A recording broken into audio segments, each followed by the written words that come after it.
This message is from the U.S. Department of Veterans Affairs. Did you know veterans enrolled in VA healthcare can use over 4,000 urgent care locations across the country to treat non-life-threatening conditions? It's easy and free. Just show your Veteran Health ID card. Get the best care for veterans. Sign up at va.gov or visit your nearest VA medical center. Y'all ready for this? Watch this. We are the warriors who learn to love the pain. We come from different places, but have the same name. Cause we were born for this. We were born for this. We are the broken ones who chose to spark the flame. Watch as the fire rages, our hearts are never tame. Cause we were born for this. We were born for this. Hard work pays off. Dreams come true. Bad times don't last, but bad guys do. Find us on the web at mbradio.us. I want to make it clear that the views expressed by our hosts are not considered the official stance of MBR Views. Remember, this is all about having fun and enjoying the ride. Turnbuckles and stogies.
Yo, yo, yo.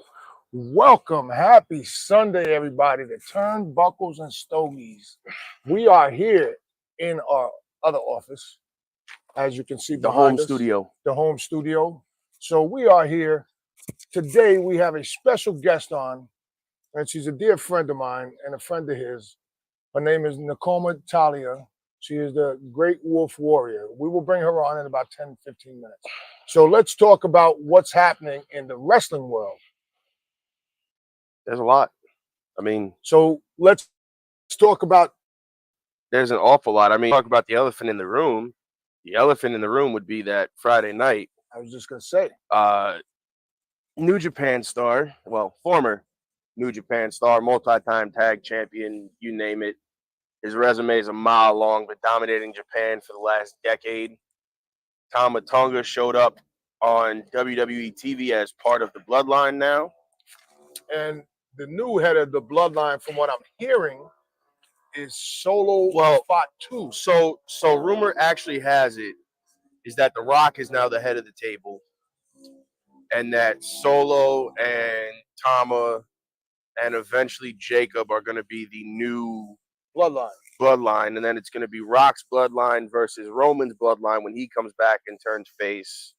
The Usos are going to reunite. Then they're saying that that's going to lead to War Games and then into WrestleMania with Rock and Roman.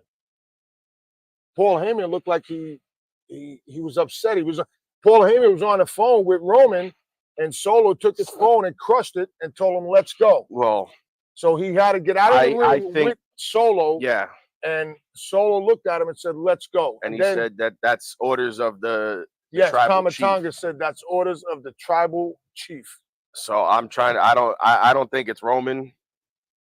I definitely think it's got to do with Rock and starting to kick everybody out because Roman is just about finished.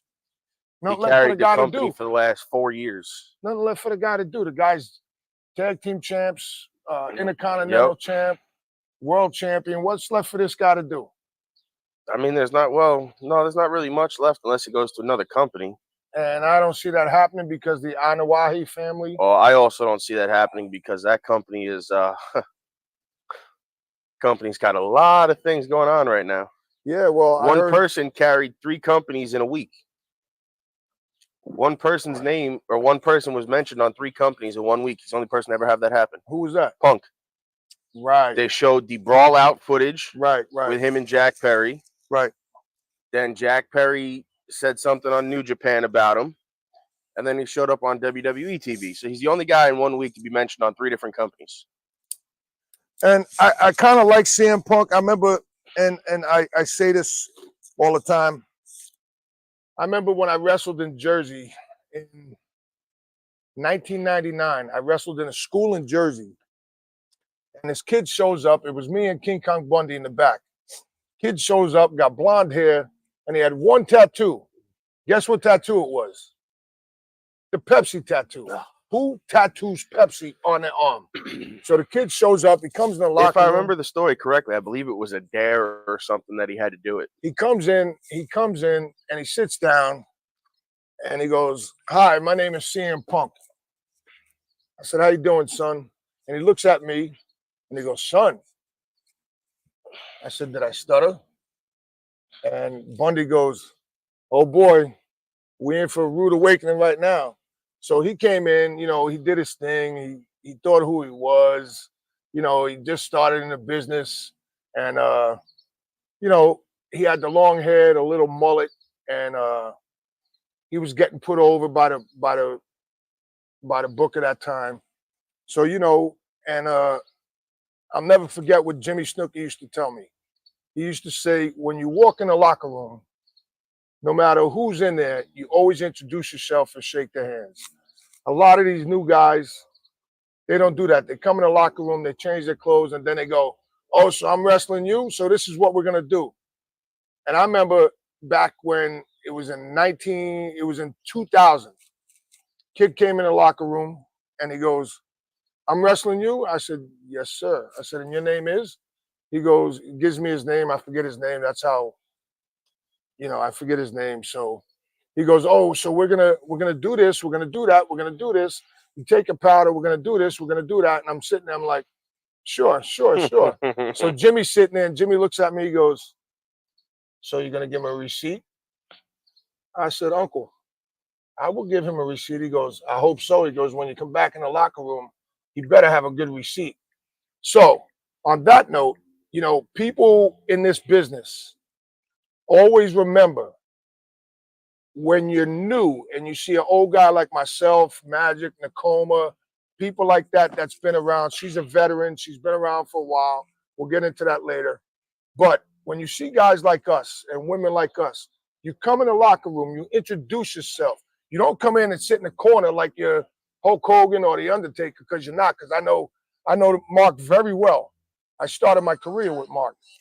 So, it's crazy how, these young kids, they want to be the Hulk Hogan, the NC Navarro, the CM Punk, the Homicide, and things like that. And Magic will tell you, and he told you guys on an interview, these young kids have no respect for the business.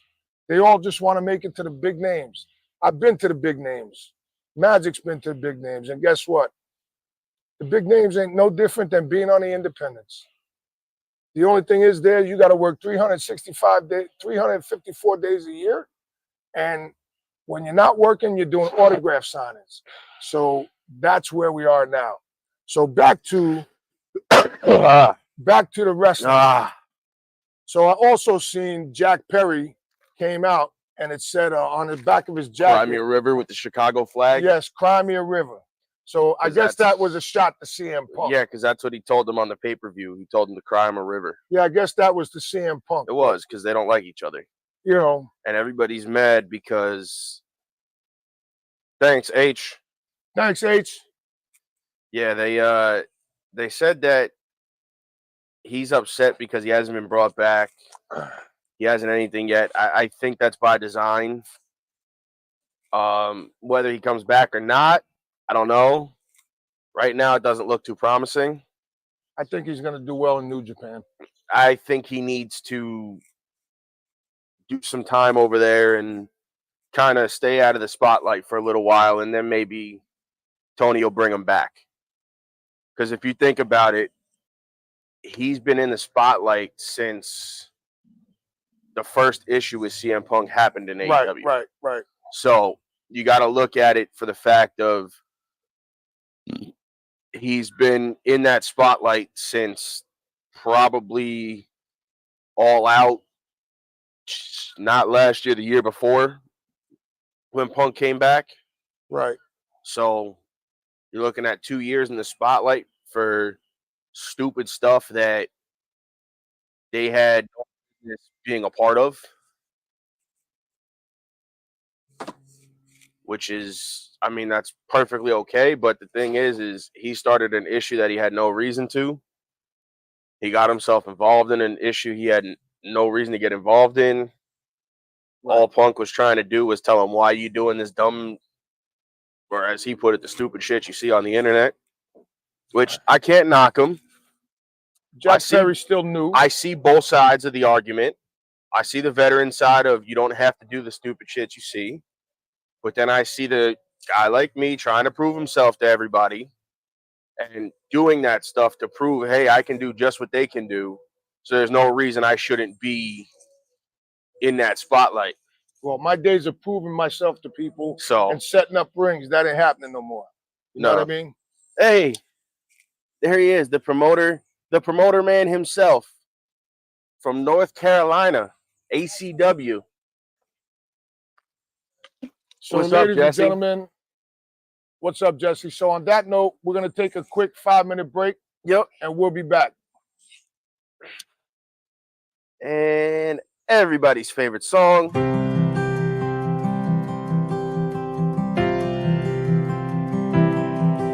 Been home about 6 months now, and I still have my doubts. Well, I'm not sure how I got here or how I'm gonna get out. Well, my mama says I look the same as I did before I left. But if she could see inside of me, it would scare her to death. Well, I can still taste the powder from the barrel of my gun, and I can hear my sergeant screaming, "Run, soldier, run!" And I can feel the backpack on my shoulders, God, and weighed a ton. And I see death in every single thought. Well, they taught me how to put that uniform on. I just can't get it off.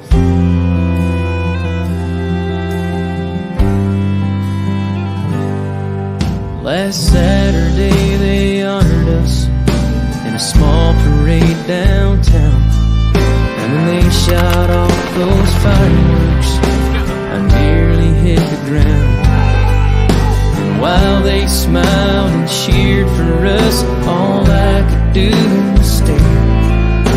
'Cause part of me is here at home, but part of me's back there. Well, I can still taste the powder from the barrel of my gun, and I can hear my sergeant screaming, "Run, soldier, run!" And I can feel the backpack on my shoulders, God, and weighed a ton. And I see death in every single thought. They taught me how to put that uniform on. I just can't get it off. Yeah, there's no end in sight. 'Cause even though I'm home now, I'm still fighting for my life. Well, I can still taste the powder from the barrel of my gun, and I can hear my sergeant screaming, "Run, soldier, run!" And I can feel the backpack on my shoulders, guiding weight a ton. And I see death in every single thought.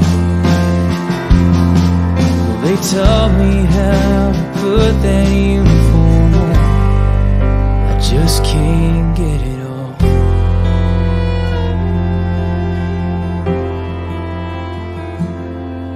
Well, the devil's won some battles, and he may win some more, but don't he know the American soldier will always win the war?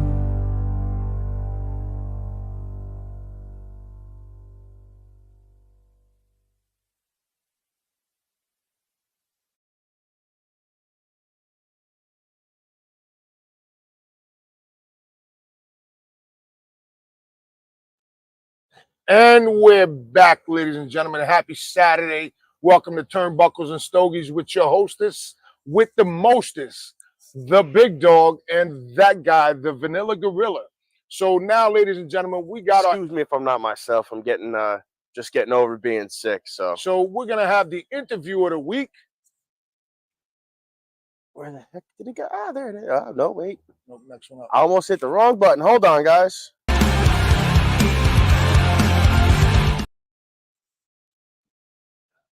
So, ladies and gentlemen, we're bringing in Nakoma Tala, the great warrior wolf. Nakoma, how are you today? I'm doing pretty good. You know, tired and sore, but you know, you got to keep pushing through that and keep doing what you got to do every day. So. So Nakoma, let me ask you this question, and we've known each other for a long time now. So, what made you get into the wrestling world? Honestly, as a kid, you know, it's just a typical story everyone starts off with. I watched it as a kid with my older brother, and I met someone many years back that ended up putting my foot in the door at a school in Rhode Island, and I actually started loving it, and I fell right into it, and I just been sticking to it for about 9 years now. And I trained at a school in Rhode Island for about 8 years, and I branched off to another school, with Mike or House of Bricks. Mike Baker trained me for about a year, and then sadly, you know, COVID happened, so I went and branched out and went back to my original school that I started off with, which I won't name Right. at the but then after a while being at that school, I branched out again, and now I train at Top Rope. And from time to time, I go to PAPW as well, which is an amazing school. Both of them are great schools.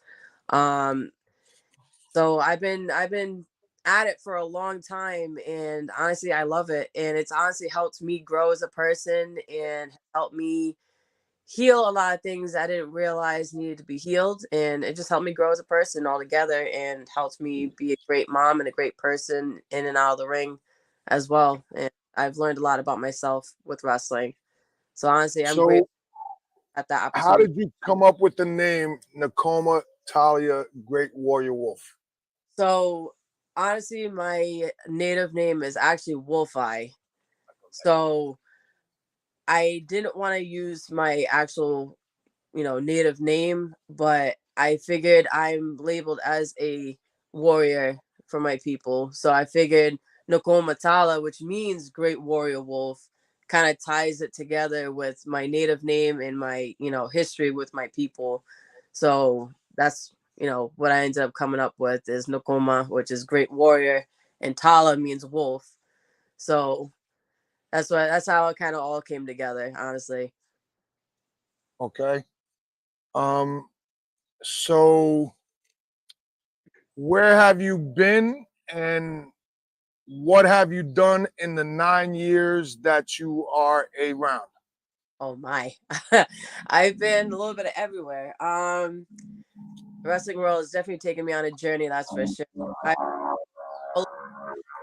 I wrestled in Canada, Texas, Florida, Montana, North Dakota, Tennessee, Indiana, I've been branching out as much as I can. I wrestled in Puerto Rico, which is a great experience as well. But yeah, I've wrestled all over the place. I've held plenty of belts through the years. CCW, a company in Canada, definitely check them out. They have great talent up there as well. I've held their women's championship belt for quite some time. I took it with me all over to Puerto Rico. I took it with me all over the East Coast, Montana. I took it literally everywhere with me and represented CCW until um, Vanna Black ended up taking the belt from me. But I'm definitely coming back to get that belt back for sure. I've held the women's championship belt for New World Wrestling Extreme. I was the first ever women's champion for that company who ran, what was it, 17 years, I believe they said. 17. Something like that, on and off. I think I was up there as a commentator, I think, for 4 or 5 of those years. Yeah. So I was the first ever women's champion in 17 years for that company, and first Indigenous woman as well to represent, the women's championship belt as well. And I held that belt proud and took that belt everywhere with me as well. Yes. I fought and defended that belt tooth and nail with all strong women that they had me face there. Juicy being one of them, Skylar. I faced a lot of women, and I lost the belt to Portugal. I don't know if she's doing it anymore, but yeah, I lost the belt sadly and tried to get it back and ended up losing my spot to try and get that championship belt back. But we'll see what happens in the future. Let's see. House of Bricks, way back in the day. I held the women's championship belt against Asana, the suplex sweetheart, who I used to wrestle a lot in the past when I first started. I loved working her. I love wrestling her because she is very aggressive. She's very tough. She'll challenge you, and I love that. I love wrestling in the ring against female. I remember her. She worked for Trooper. It was her and the girl that was dressed like a shark. I can't remember her name. I forgot about You know exactly which one I'm talking about. It was one of the first. I think it was the first women's match I called working as a commentator, if I remember correctly. Yep. No, I know. I can't remember who it was, but I remember the match because I remember her. Yep. So I ended up getting the belt from Asana, and then she ended up getting it back over time. Let's see. Well, the MAW, a company in Rhode Island many years back, but I didn't wrestle as Nakoma back then though. But I did have the women's championship belt for that company back in the day, and I also held the 24/7 belt for a short time. But that was very interesting. Let me see. I'm also So now you said the 24/7 belt, the WWE belt. No, they had a belt with a 24/7 belt.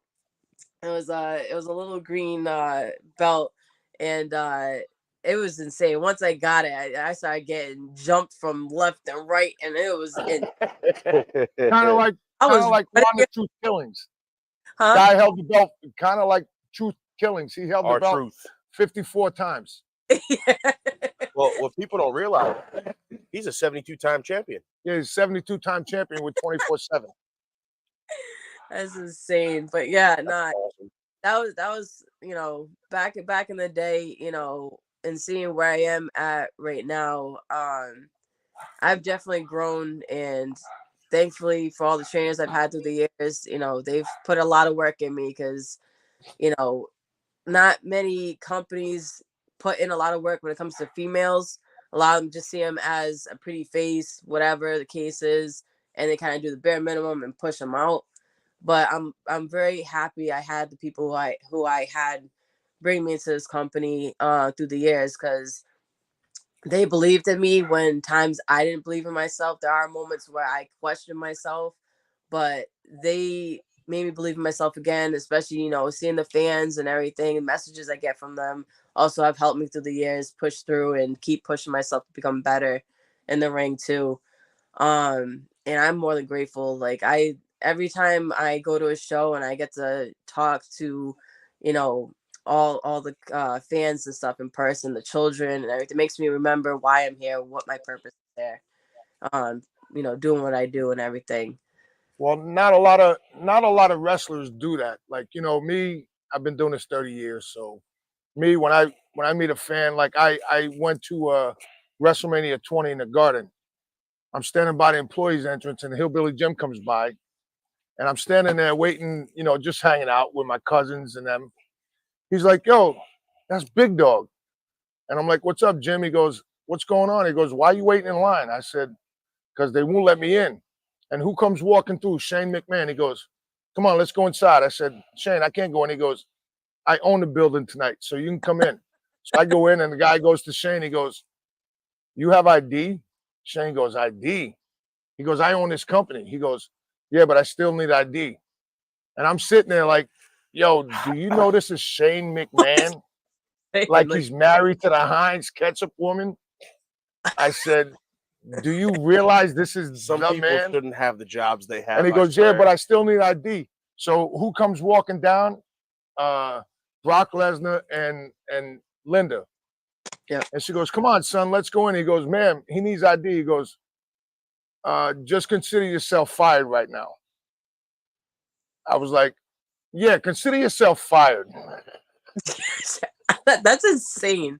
Oh my God. Some people just don't deserve the jobs that they have. You know, Sometimes stupidity just runs rampant. Like, if you don't know Shane McMahon or Stephanie McMahon, There's a problem. what world are you in, bro? Like, Yeah. they got their own police force on their 70,000 foot mansion in Connecticut. It's not even that. It's the fact You know? that their company is running your building. Yep. And you Right. don't even know who owns the company. They hand you, I know for a fact, they hand you a sheet with everybody's picture who runs the company, who's allowed to come and go as they want all day. Yep. Somebody just didn't read the sheet that night. So, you know, he wouldn't come, Nakoma, because Listen, at that time he was scared of Mark the Undertaker. I was a kid. He It was was the scared. Undertaker's return. He was scared. That dude petrified me for So, years. you know, so it was funny because when I got in the back, I seen Mark go into the trainer's room. Yep. So I said to my cousin, I'm gonna stand right here. He goes, why? I said, just watch. So Mark goes in the trainer's room, he comes out, and I'm acting like I'm on my phone. I bump into him. I go, oh, I'm sorry, sir. I said, oh shit, the Undertaker. And he looks at me, he goes, it's all right, kid. Don't worry about it. I said, kid. I said, Mark, you don't remember who I am? He goes, I seen you before. I said, Dallas, Texas, the Sportatorium, the 30-man Royal Rumble. He goes, Big Dog? He goes, what the hell are you doing here? I said, I live in New York now. He goes, holy shit. He goes, man, it's a pleasure to see you again. I said, same here, buddy. I said, these are my cousins and my nephew. He goes, you know him with his voice. Hey, how you doing? What's going on? Hi, you know.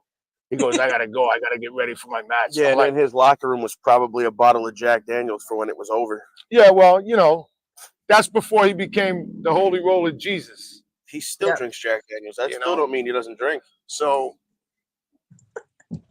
yes, Jesse, well spoken, Like, Jesse. I could drink bottles So, and bottles and Nakoma, bottles. when we come back from our commercial break, we got some more questions for you. So just stay tuned. All right.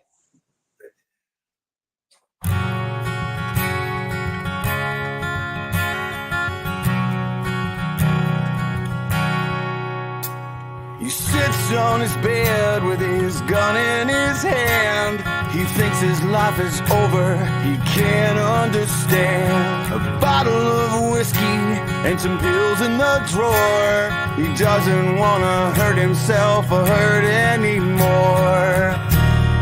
Why must it be this way?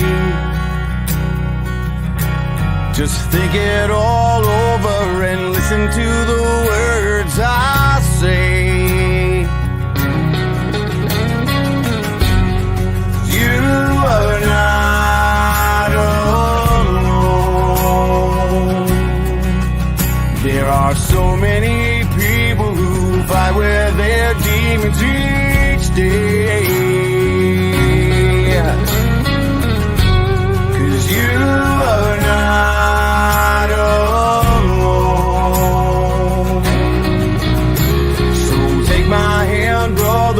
let's beat this together today.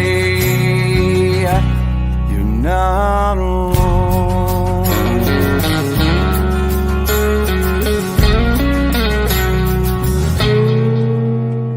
She picks up the clothes that fall loose on the floor. She finds a crumpled letter just behind the door, begins to read it with tears in her eyes. A horrible feeling takes over inside.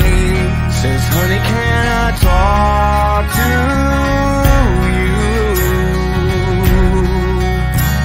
There has to be something that we can do.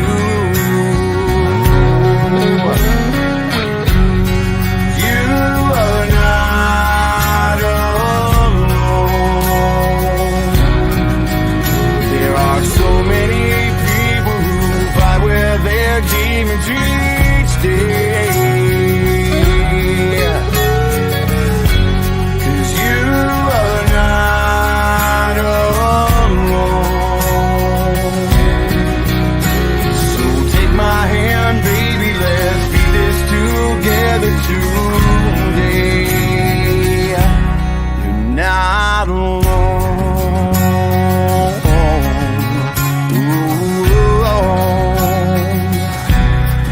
Not alone.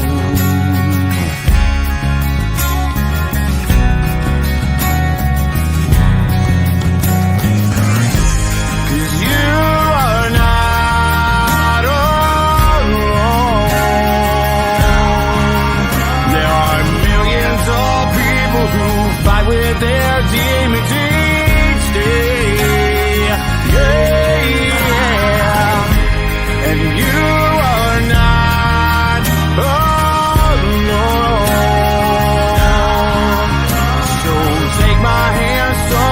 let's beat this together today.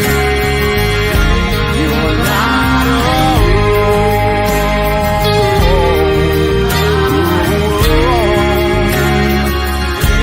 You're not alone. Not alone. Sits on his bed with his gun in his hand. He puts it away, 'cause now he understands.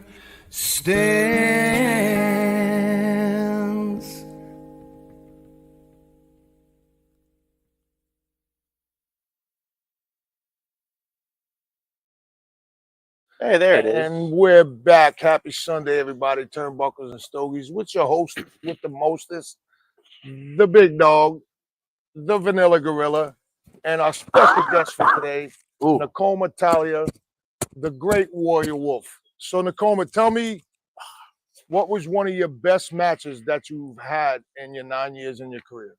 Oh boy, that's a tough one. There's a lot of warriors I've wrestled in the ring over the years, but I would say I have two. One would be against Elle Valentine, my first ever no holds barred match. That was my first ever match, and I had a blast for one. Two, she's vicious. When I say vicious, I'm vicious. I work her every time. She brings 100% every time, and I love it.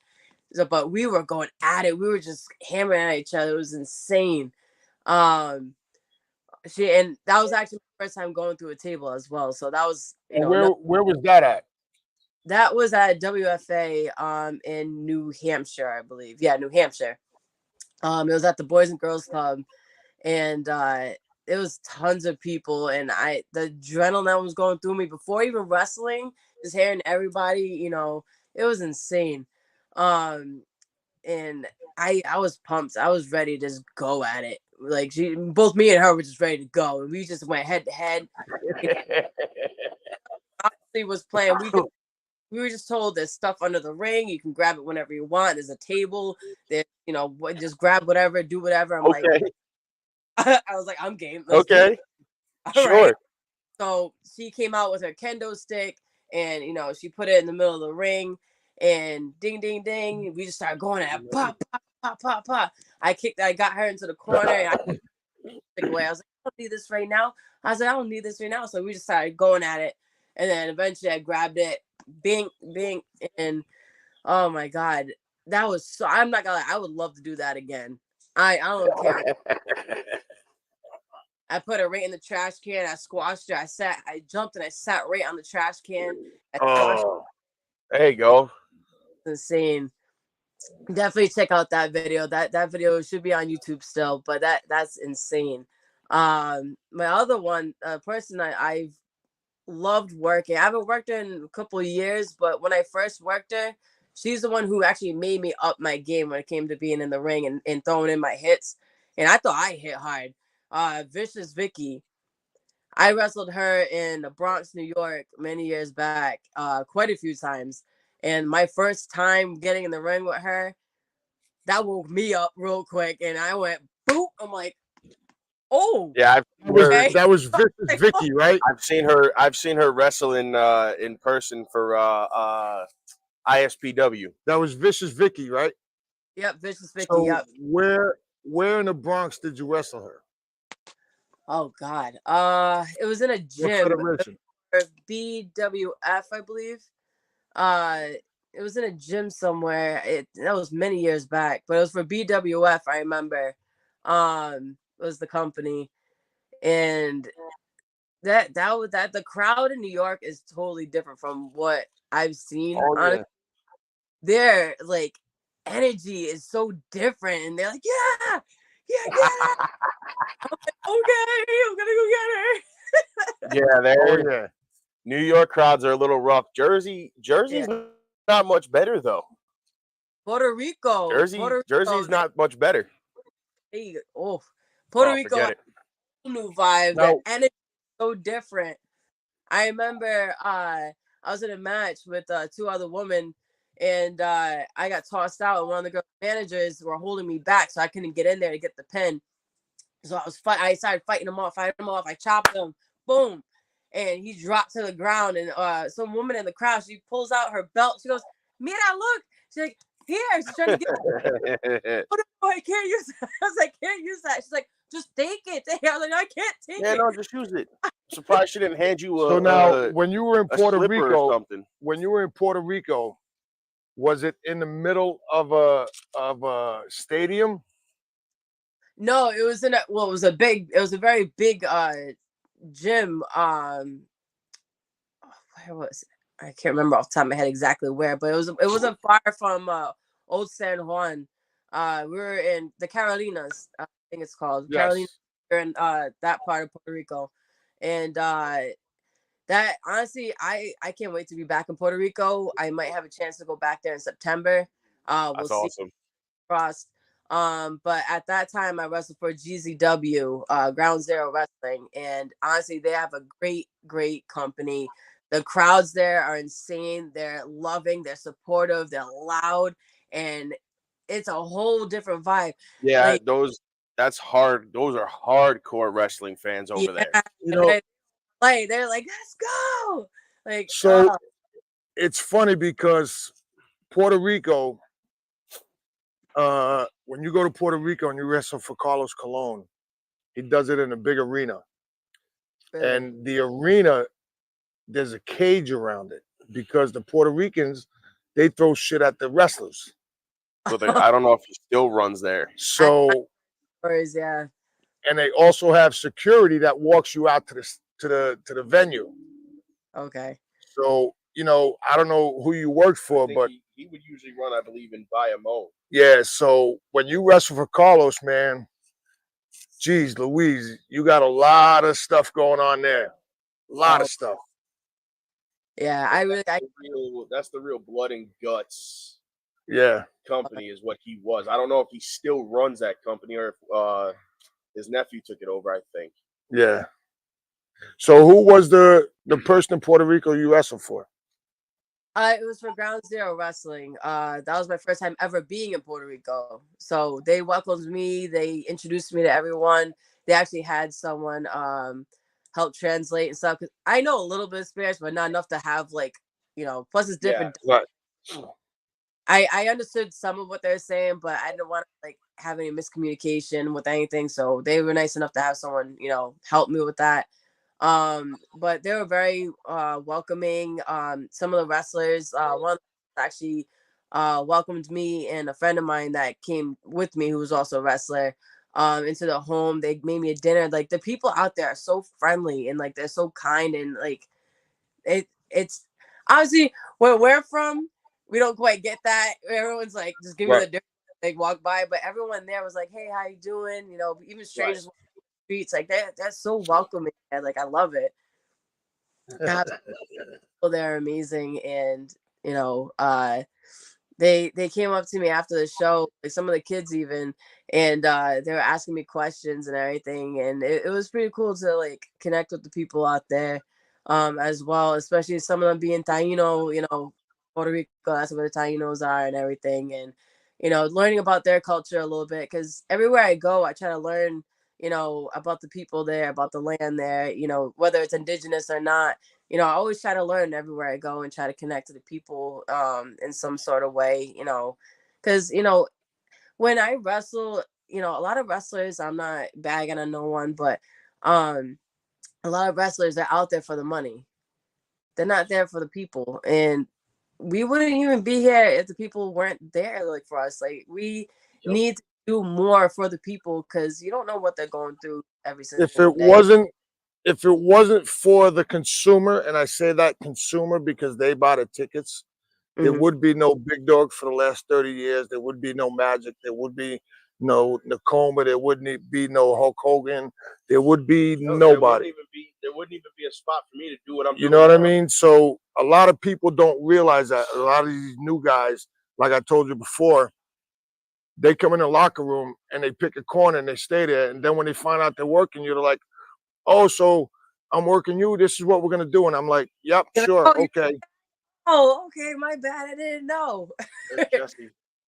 Jesse said you're 100% right. That's Jesse, the promoter for the guy that we're working with in North Carolina. I'll be right back. That's oh, the Give me 1 owner and second. the I'll be back. promoter. He's gonna host it right now. okay. So he's the guy that we've been working very closely with to make this. That's good. Yeah, no, that's really cool. I hope one day I get to meet him. But yeah, like I personally, I love wrestling. Obviously, Oof, I gotta go. and money, of course, but try not So bad. to priority because everyone that goes to our shows, you never know what they're going through, and I make sure I tell that uh, if they need if they need someone to listen to them and everything, I'm here. Obviously, I can't solve every problem, but I can do the best I can to at least help. It has saved me a million times in many, many different ways that people don't realize. And I would love to give it back, and that's what, especially for my people, the indigenous people as well, and of course, for others as well. Like out in Montana, we're on a reservation. Because it got a little nipply out. There weren't too many people at the show because out in Mama, Dakota, you there's like okay? a bunch of people in the town, possibly like it's very, very small. Over is like super far, and that was for me to see that, and I was like, wow, I was like, it's so open, it's miles, and I'm like, all right, and then I got to talk to like some of the kids. There was a group of kids, just being able to talk to them and like ask questions, asking me questions. We got 2 pounds of A bacon lot on board. of are the same, but there are some differences. But it's really cool to learn everywhere I go. And then there was some elders there too, and the story. It's not that you're mad. It's amazing. And Oh, some of the families from Montana still message me from time to time. We talk to each other. And I'm hoping I can make my way back out there. But if I tell you, I don't think I'm going to Walmart today because after this, I think I'm coming in, sitting on the couch. And Right after work. it was on Indian Island, and this was recently.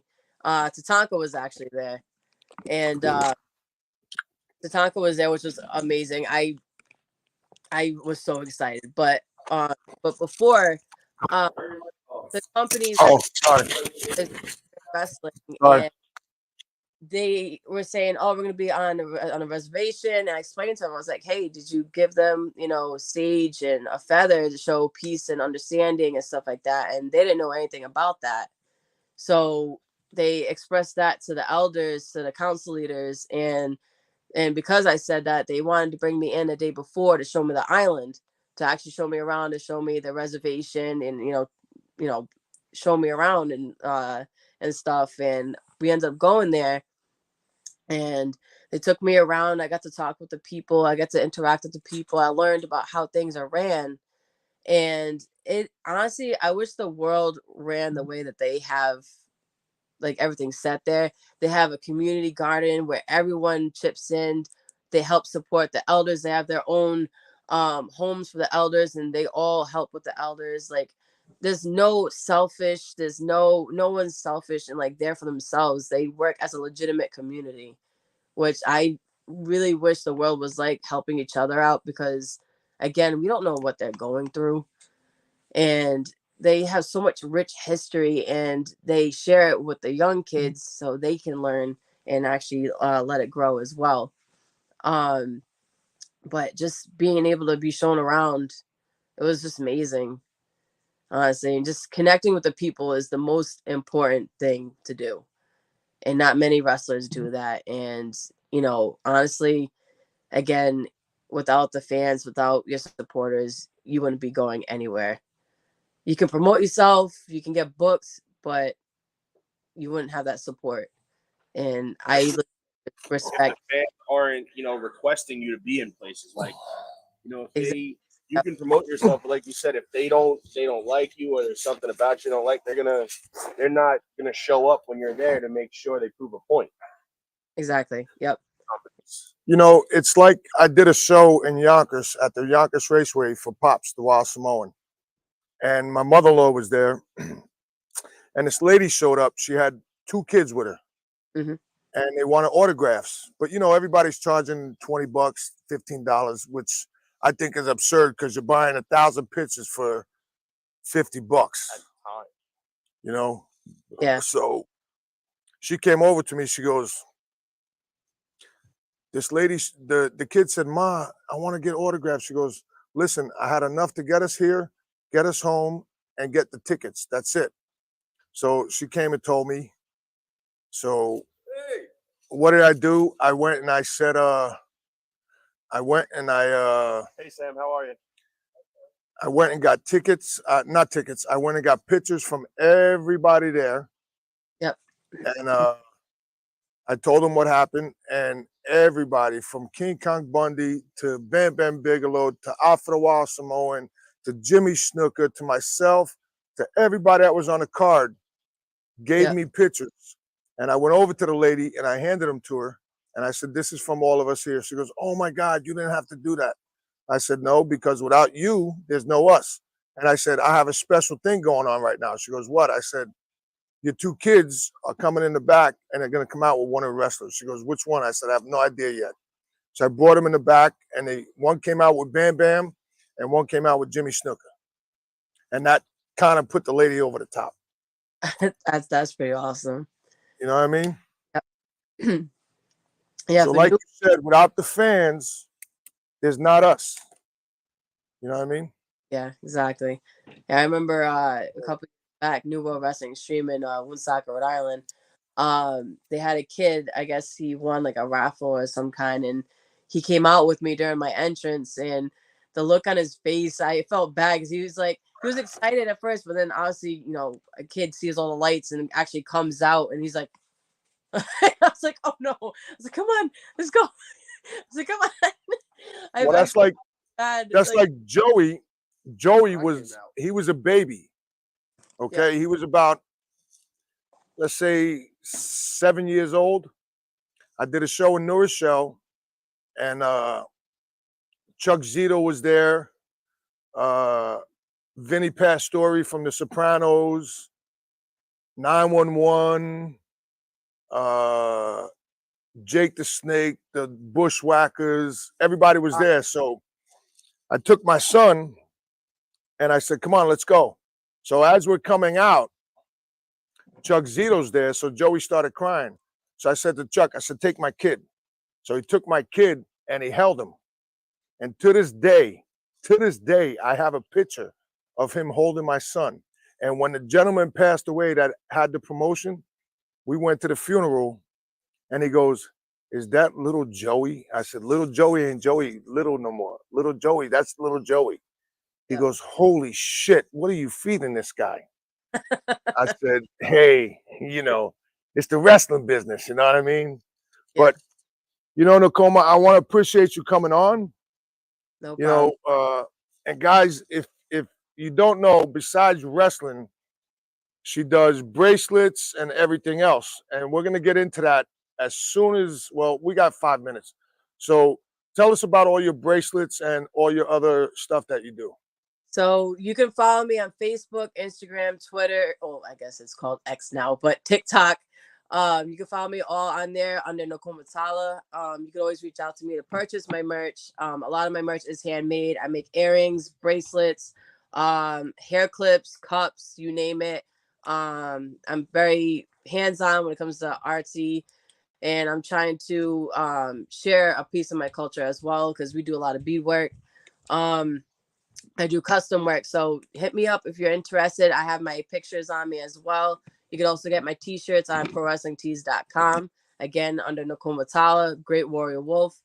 But yeah, no, I legit, if you don't end up at a show to purchase any of my merch, you can always message me, feel free.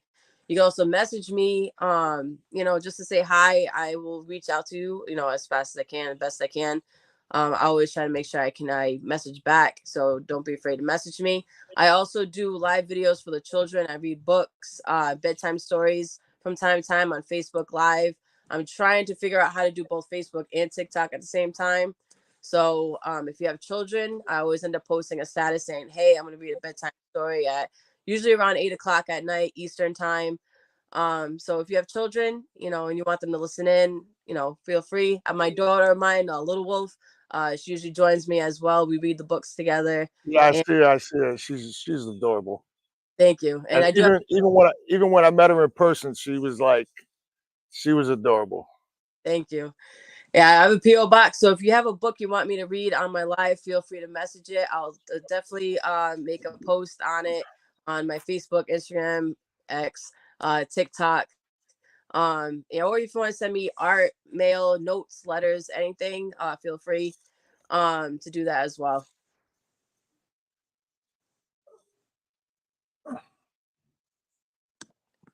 Tyrone, how are you? So, Nakoma, so I guess what I'm gonna ask next is when is your next event? When is your next wrestling show? My next event is actually on Friday with Top Rope Pro Wrestling. This Friday, let me see, at the PAL hall in Fall River, Massachusetts. So if you're in the area, there's still time to get tickets online. Go to Top Rope Pro Wrestling. You can also purchase at the door as well. I will be in a tag match as well, and it's gonna be an insane match. So definitely get your tickets now, and definitely follow them also on all their Facebook, and I believe they got TikTok as well. So follow on their social medias as well. So this guy leaves me here to do these commercial things. I have no idea what I'm doing. So bear with me for 1 second. You're good.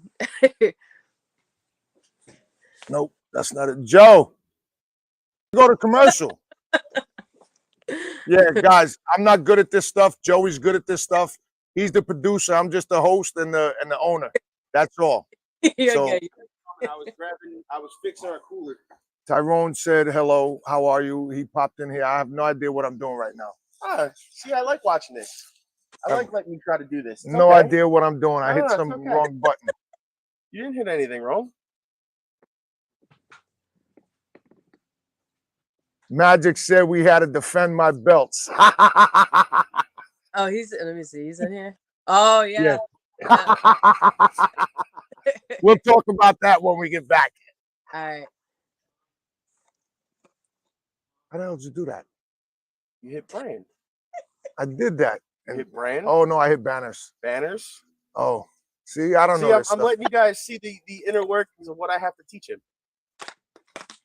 Look, there's H. H, what's up, H?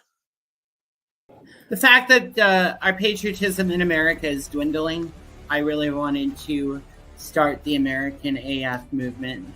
Freedom is fragile, very fragile. It takes a certain level of intestinal fortitude to stand up and say and do the right thing to preserve the freedoms that so many have paid a large price for. About being in the military, and that recruiter said, it's not Biden's army, it's your army, it's his army, it's his army, it's all of our army. American tactical. American as fuck. They're still listening. See, look, we're back. So we're back. So tell us about the belts that you had to defend from Magic. So the first time going to Jersey for We Are One, which is an amazing company because they actually help the community. And the last time there, I believe it was helping raise supplies for school supplies for the children of the community and everything. They had a magician there and everything. It was awesome. I'm not gonna lie. I love the vibes there. There's always good vibes at We Are One. And that was the first time I met Magic. So but he's guy. He's very cool. I like him a lot. Honestly, very cool person to talk to, and actually has lots of stuff. You can learn from him big time. But we met and we got told we're gonna be put in a tag match, so we went in. We battled out, and next thing you know, we got the belts. And then he keeps busting me on this because I've been busy, and he's like, "When are we gonna defend the titles? When are we gonna defend?" I'm like, sorry, I couldn't make That's it. him. That's him. Magic. But yeah, no, he's funny. I would honestly, I would love to work with him more because I know I can learn a lot from him, and I know I still have a lot to learn. No matter how long you've been in the business, there's always room to learn. I'm thirsty to learn more, and I know he could definitely teach me a lot. Like even in the that we ended up doing, we ended up doing a traditional in the beginning. How all three end up facing off and bot, stuff like that. Like traditional things, not doing too much, but still would end up going great in the match. Like just simple little things like that we don't think of. Like right off the bat, I always start learning like simple things like that, and I'm like, why didn't I think of that? But Listen, Magic is and I know Magic for 30 years. Me and Magic trained together at LIWF. We trained with Homicide, Loki. I worked with him at Jersey All Pro. So shout out to my brother Magic. I talk to him all the time. He's the reason you're wrestling again now? He's the reason I'm back into wrestling because I retired. But when he called me and said, "Yo, I need you," I said, "Bro, I'm retired." He goes, "Yeah, I really wasn't asking a question." He goes, "I'm booking you right now." And I'm like, "But I'm retired." He goes, "Okay, so I'll see you on this date." And I'm like, "Oh, sure. Okay." You never turn down the icon. You know what I mean? Yeah. So like you said, so let me ask you this. So you've been in the business 9 years. I've been in the business 30 years. Mhm. So when you walk through the curtains, do you still get butterflies?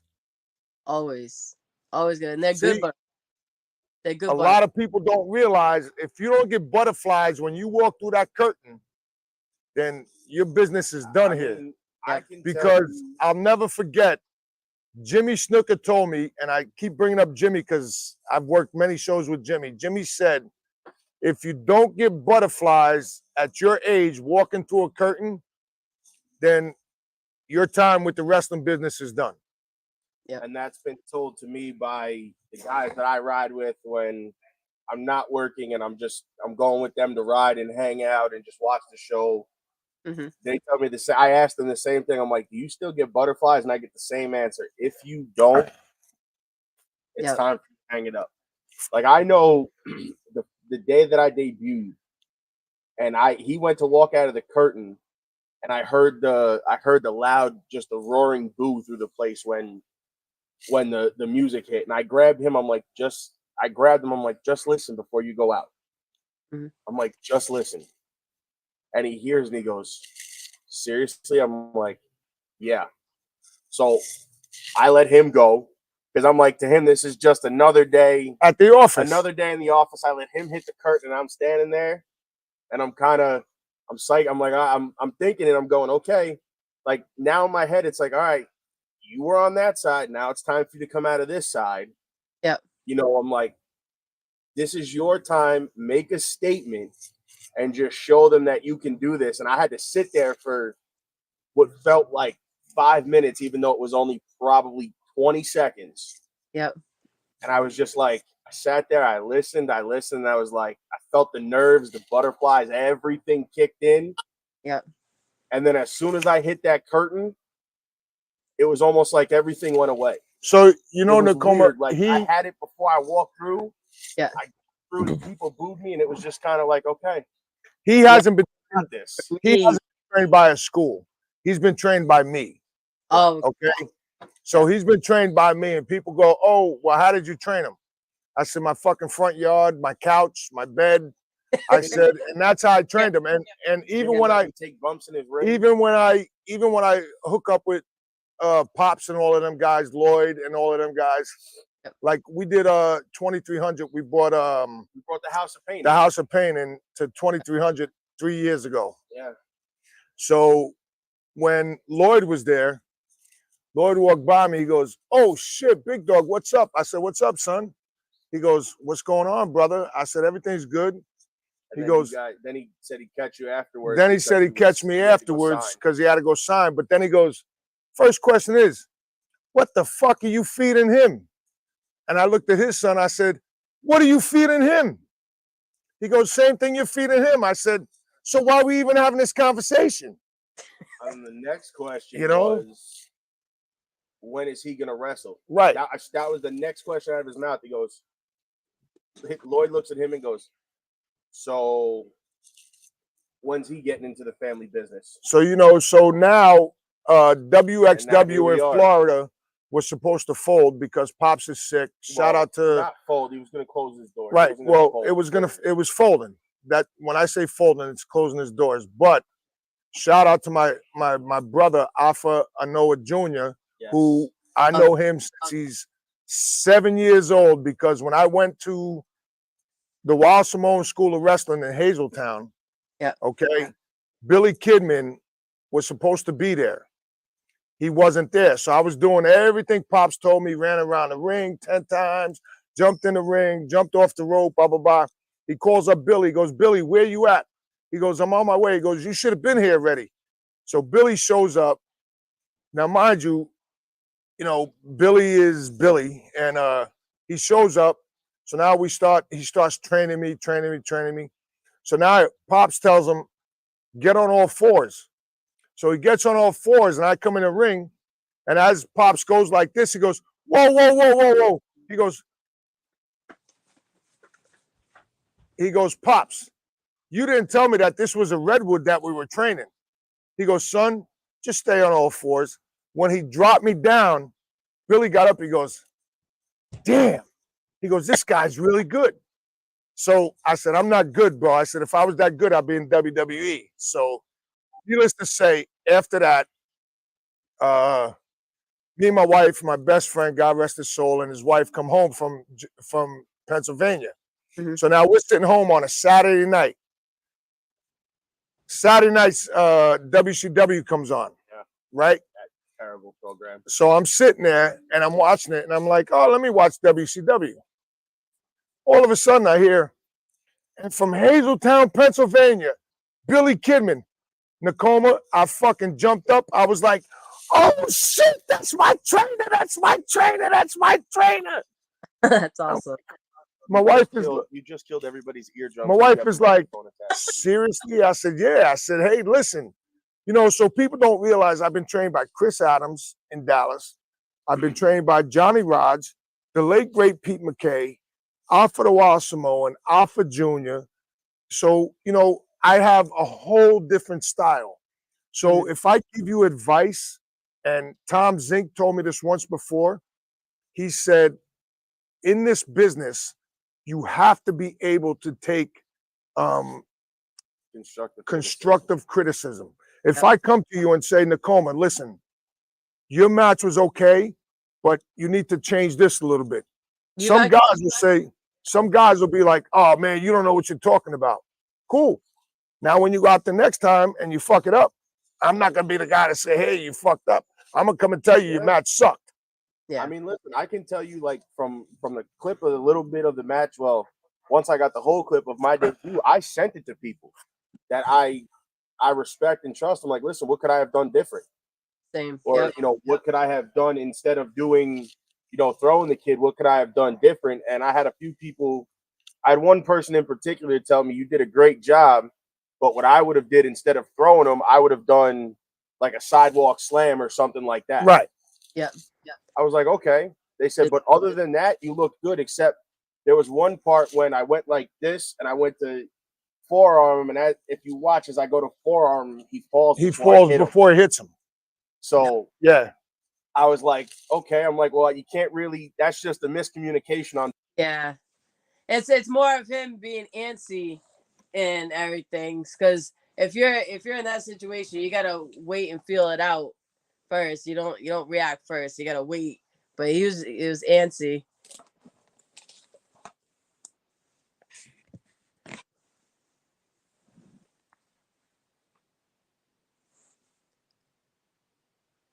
Oh, for some reason, I can't hear you again. I'm sorry.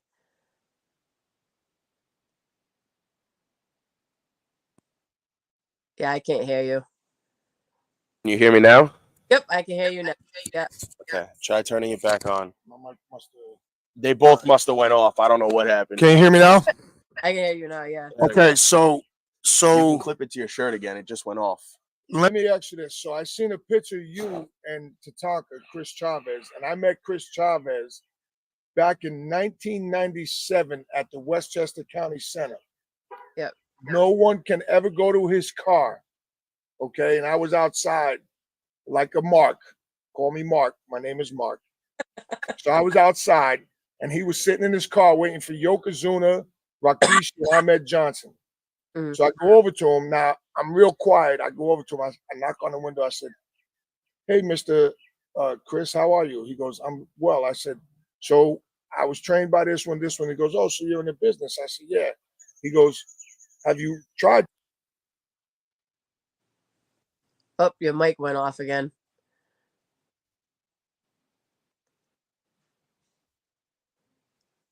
But yeah, when I went and wrestled for Main Premier Wrestling, which is a great company, wrestled on Indian Island, and when they first told me, "Hey, we're bringing in Tatanka," now I've been told millions of times throughout the years, "Oh yeah, we're gonna have Tatanka there for you," and da da da. I'm like, no, you're not. No, don't lie to me. And it never happened for many years. And then when Main Premier messaged me like, "Oh yeah, we're bringing in Tatanka," again, my reaction was, this isn't really gonna happen. But they actually brought him in and they're like, no, this is real. I'm like, wait, you being serious? They're like, yeah.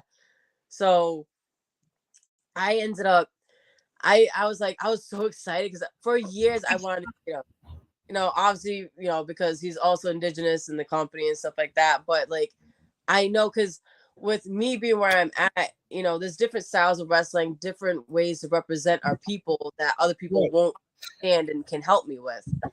Right. So when the day came to be on the show, I walked through the curtain. I seen him in the corner of my eye, and I was like, "All right, just keep it cool." I was like, I kept my cool. So when you seen him out of the corner of your eye, your name was Mark.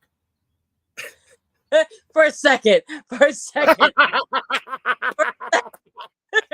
I kept my cool. I didn't bother him. I didn't walk over to him or nothing. But I went over and he points at me. He's like, I see you, and I was like, I was like, I see you too. Yeah, I was like, I see you, hey, and I just kept, I didn't want to bother him because there's already people flooding over. I'm like, usually people, big names, they just want to go in, do their thing, just not be bothered, and so, I figured that's what you wanted. So I went over to the ring. I helped out a girl that actually just started training, so I was helping her in the ring while he was doing this thing, and I went in the back and I started being able to talk to him at the side of the ring because he came out.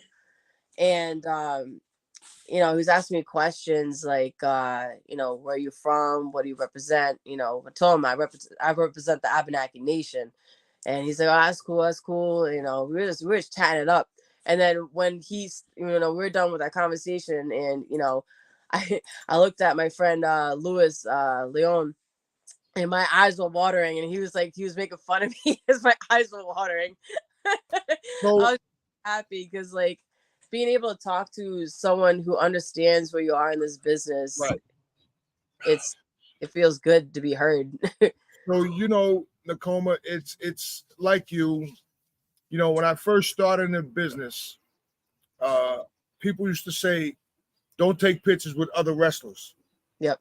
So me being a mark that I was when I first started, I asked Johnny Raj. Johnny said, if you don't take pictures, you're a fool because those are your memories. Mm-hmm. I have such an album. I have such a videotape. I had to hide my videotape from my daughter. No, you had to hide. And from you him. started hiding them because of me, because I would watch them all the time. I put them on videotape. Back then, when I started, it was videotape. You're old. So then I started putting them on CDs. So when my daughter found out, she started watching the videotapes. So now my mother-in-law is like, God rest her soul. She's like, you need to hide this fucking videotape because I'm getting tired of watching the same shit. I said, that's my daughter. She goes, and it's my granddaughter, so hide it. No, it was me. It wasn't even her. We hid them after I me. hid the videotapes, and if I tell you, I forgot what I did with them until I was cleaning, I found them, and I was like, oh, shit. So then my daughter started watching them. So when her friends come over, she goes, oh, when she was in elementary school, she goes, my dad's a pro wrestler. And they're like, no, he's not.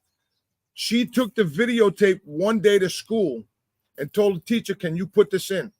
The teacher put it in, and she calls me up. She goes, Dave? I said, yes. She goes, do you know your daughter has a videotape of you wrestling? I said, no.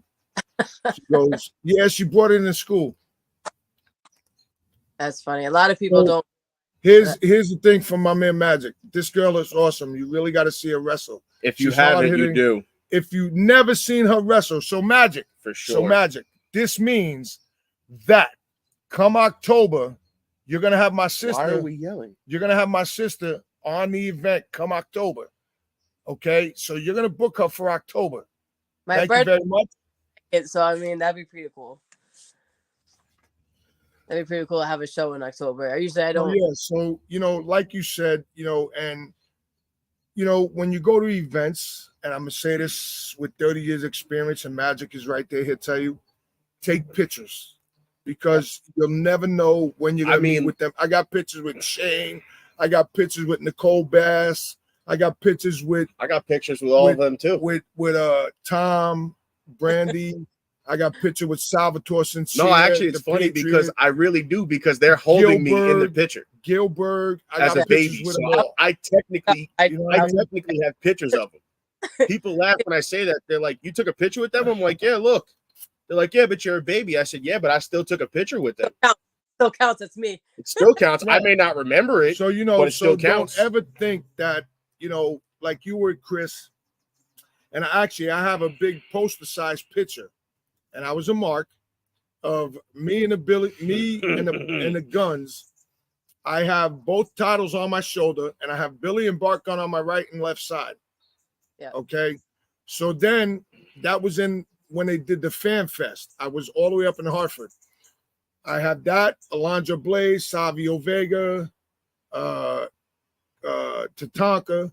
So they did a show in Westchester County Center. Mm-hmm. So we had front row seats. So now it's my wife, who was my girlfriend at the time, her grandma, and everybody else. Dick. So what do I do, being the mark I am? Dick. I bring the posters. So now Billy and Bart Gunn come out. So now I'm in the front row. So I hold up the poster, and I swear to God, Mike Chioda is my man. I love Mike. I will always love Mike. Mike should be in the fucking Hall of Fame. I think he's going to go in. So I hold up the picture, and Billy and Bart Gunn, they're wrestling, and they see the picture. They go, whoa, whoa, whoa, whoa, whoa, whoa, stop, stop, stop. So Mike goes, there's no timeout in wrestling. He goes, no, you're going to stop the match right now. So he goes, okay, stop the match. they come down, they both sign the picture and take another picture with me. That's pretty cool. That was So then Bret Hart comes out, right? So now my wife's cousin is a big fan of Bret Hart. Yeah. So he comes out with his glasses, you know, he gives them to the kid next to my wife's cousin. So now I see Junior sitting on the stage. I go over to Junior. I said, Junior, do me a favor. I said, tell Bret my niece is crying because she didn't get the glasses. He goes, are you serious? I said, yeah, bro. Look, he looked. He goes, oh, shit. So he goes over to Bret. He goes, Bret. He goes, my brother Big Dog, who was trained by Pops, his niece is crying because he didn't get glasses signed by you. Do you know he signed a pair of glasses, handed them to Junior. Junior gave them to me and said, tell her, Bret Hart. Do you know to this day she got 3 kids, married, and got a business, and she has them on her mantle right now? I don't. She knows she has them. They're not on her mantle since she moved. But So, she has them. you know what I'm saying? So in this world, and I say this again, us being wrestlers on the other side of the other side of the ring, always make memories. Exactly. Whether you see me and Joey take a picture with us, hang out with us, you know, whether you see Magic, take a picture with him, you know, I mean, whoever is there, just say, yo, let's get a picture. And they'll take a picture. I have because a picture. that's what we do in the business. We want to make sure that you have enough memories that you can say, hey, listen, I was on a car with this one. I was on a car with that one. You know what I'm saying? Yeah. So this is what you want to do. It's not that you're Mark. Okay, And I joke around when I say that, but you know, there's a lot of new guys, and I say new guys that come in and they get starstruck. Yep. You know, like here's a prime example. So we were going to Tampa, Florida to visit my wife's family. Yep. I call up Billy Gunn. I said, Billy, I'm coming to Florida. Give me tickets to TNA. Dave, they're there. This knucklehead here, we get I still kicked myself in the ass said for to that him, one. I said, Joe, we're going to TNA. I still kicked myself in the ass. I don't really want to go. I said, are you fucking kidding me right now? I still kick myself in the ass because I'm mad. I called Billy up and I'm like, Bill, my son is a little starstruck. He goes, that's okay. He can still come and hang out. And I'm like, he doesn't want to come. He goes, are you coming? I said, bro, I got to take the wife. He goes, all right. He goes, maybe next time. So, you know, so I still talk to these guys, but it's just funny that I'm in the business 30 years. That's what you call it. Like that's what he's talking about making memories. Yeah. That's crazy. Ivan, Magic, him, Ivan. And I really wish I was able to take pictures when I first started, because I've met a lot of names through the years. And then once I started reaching like halfway through my career, I started taking pictures. I was like, you know what? F it. I was like, you know what? I'm going to take pictures because, again, like you were saying, they're memories. You know, these are moments I don't want to forget. Like Rikishi, he was the first person I took an actual picture with. And Junior's a good dude. So from time to time, like we'll message each other. He'll ask me questions about certain guys, whatever. And then like I'll ask him questions or whatever. Or he'll hit me up like, hey, you know, I'm going to be in Boston, you in the area, you know. And I go, we'll like hit each other up and let each other know where we're at and stuff. And then like what wrestlers don't realize too is when you meet these big names, try and make connections. You know, don't just them, but actually personally get to know them, because they honestly know, you know, that if we're friends with them, they know eventually down the road we might ask for a favor or whatever. But treat them as actual people. Don't treat them like. And that's the key word.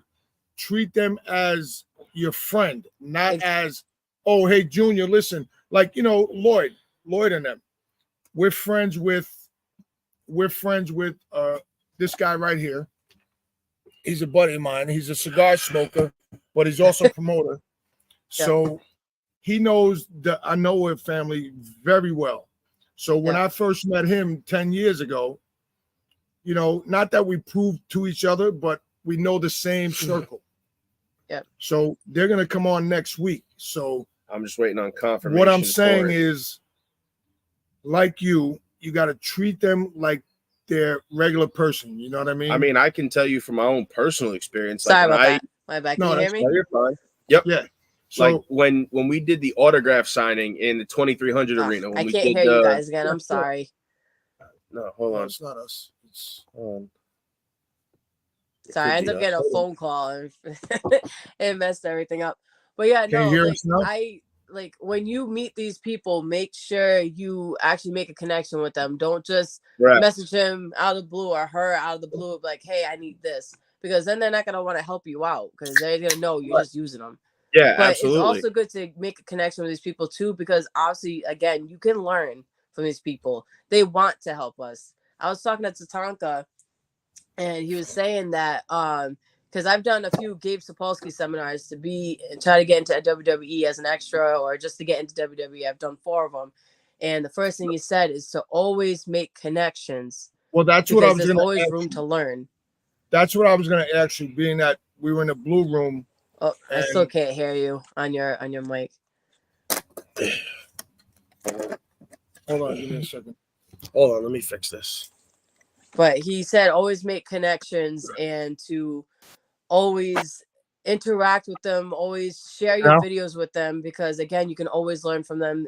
There can be things that your own promoter might not see and might not pick out that they might see, because obviously they've been on TV. They know what to look for. They know what a WWE needs. So always ask questions, always share your stuff. And, again, with the criticism, do not take offense to it.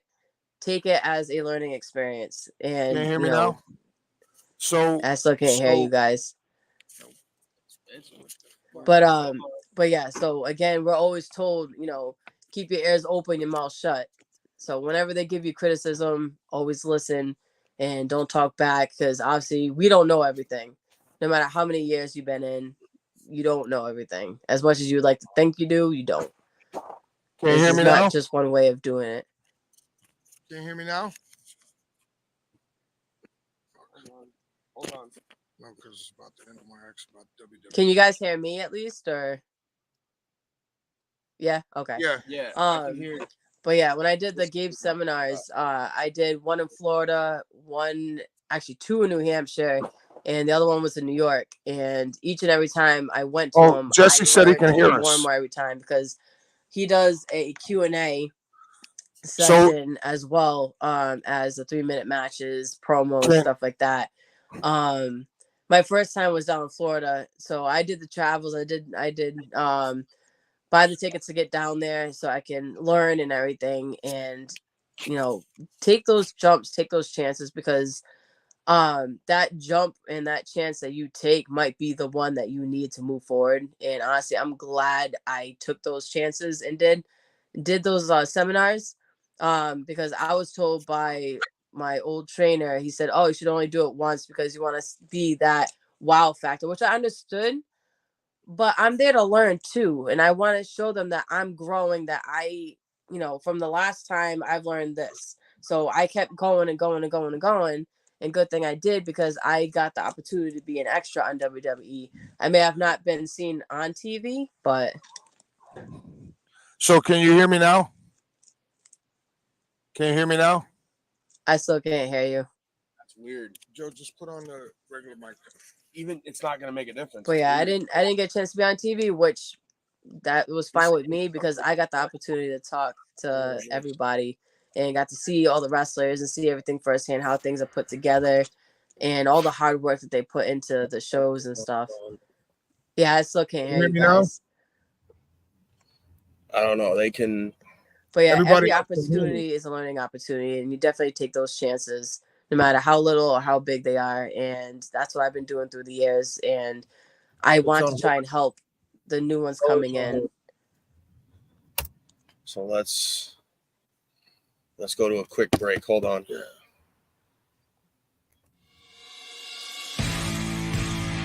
No, like governments, like state actors, non-state actors, NGOs, all working together to create this influence around the world.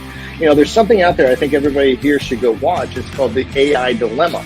It's I need to write that down. You should absolutely write that down. It's very good. It's very short. It's less than an hour, I think. It's called AI Dilemma. And it's a very updated version of all the things that artificial intelligence can do. And they're getting very deep right now. We're starting to see something called AI intimacy. And AI intimacy is where each person is getting their own AI system. Now, what's that based upon? It's based upon not your demographic, but your psychographic, how you think, what you like, where your vulnerabilities are, what your susceptibilities are. And that AI system is with you. It's on your phone that you can talk to 24 hours a day, 7 days a week.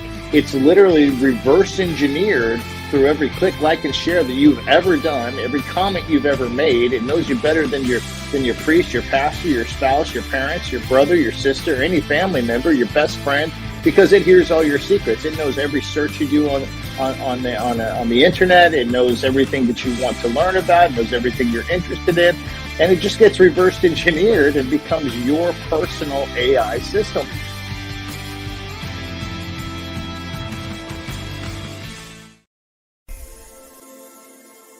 Attention, all troops. Are you ready to stay connected with the latest news, entertainment? So, Nakoma, can you hear me now? Yeah, I can hear you now. There we go. All right. Cool. We Nakoma, fixed it. real fast. We got Holy like crap. 4 minutes left. Yeah. So you were saying when you were in the green room about your WWE extra. She was just talking about it too. Yep. So I'm sorry. We say it real fast and short notice. That's right.